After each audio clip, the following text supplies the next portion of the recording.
साथियों, अगर हम अपने मुआशरे में नज़र दौड़ाएं तो हमें ऐसे लड़के और लड़कियां अक्सर देखने को मिलते हैं जो इस बात को लेकर कंफ्यूज होते हैं कि आया उनकी जिनसी ख्वाहिश नॉर्मल है या एब नॉर्मल। और आज की हमारी इस वीडियो का टॉपिक भी यही है कि कब ये ख्वाहिशात नॉर्मल होती हैं, कब ये एब नॉर्मल होती हैं, मजहब इसके बारे में क्या कहता है और मेडिकल साइंस इस बारे में हमें क्या तालीम देती है। देखिए, मेडिकल साइंस के मुताबिक हर इंसान की जिनसी ख्वाहिश का लेवल दूसरे से मुख्तलिफ होता है।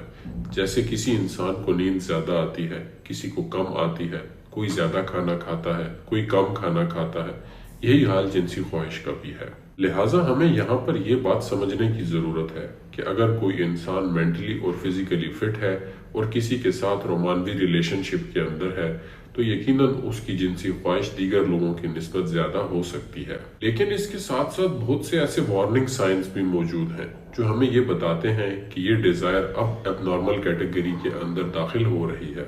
अगर कोई इंसान खुद लज्जती की आदत का शिकार हो गया है, पोर्नोग्राफिक वीडियोस देख रहा है, उसकी रोजमर्रा की रूटीन इससे डिस्टर्ब हो रही है, उसे एहसास नदामत और शर्मिंदगी महसूस हो रहा है, तो उसको साइकोलॉजिकल मदद की जरूरत है, क्योंकि ऐन मुमकिन है कि उसकी जिनसी ख्वाहिश एबनॉर्मल कैटेगरी के अंदर दाखिल हो चुकी हो। इलाज न कराने की सूरत में ऐसे इंसान की रोजमर्रा की रूटीन बुरी तरह मुतासिर होती है।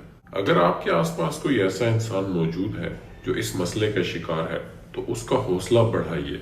उसको बताइए कि ऐसी बहुत सी साइकोलॉजिकल इंटरवेंशंस मौजूद हैं जिस पे अमल करके इंसान बेहतरीन अंदाज में इस मसले से निमट सकता है। मेरा हमराज भी इसी सिलसिले की एक कड़ी है। रिलेशनशिप और साइकोलॉजिकल मसाइल से निमटने के लिए अपॉइंटमेंट बुक करने के लिए हमारे फेसबुक या इंस्टाग्राम पेज के ऊपर मैसेज कीजिए। इसके बाद अगर हम बात करें कि दीन इस्लाम इस बारे में क्या कहता है तो हमें ये समझने की जरूरत है कि इस्लाम दीन फितरत है और दीन फितरत एक ऐसा दीन होता है जो इंसान की फितरी ख्वाहिशात का एहतराम करता हो।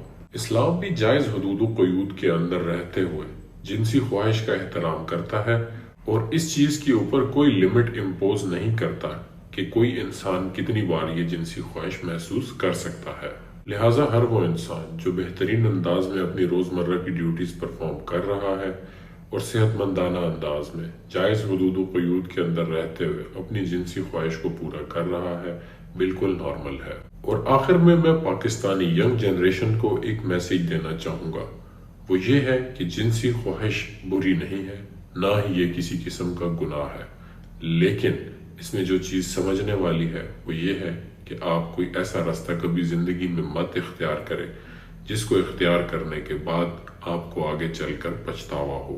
अगर आपको ये वीडियो मालूमाती महसूस हुई हो तो वीडियो को लाइक करें, चैनल को सब्सक्राइब करें और हमारी वीडियो को अपने दीगर दोस्तों के साथ भी शेयर करें। कमेंट्स में हमें मजीद उन टॉपिक्स के बारे में ज़रूर बताएं जिनके ऊपर आप वीडियोस देखना चाहते हैं।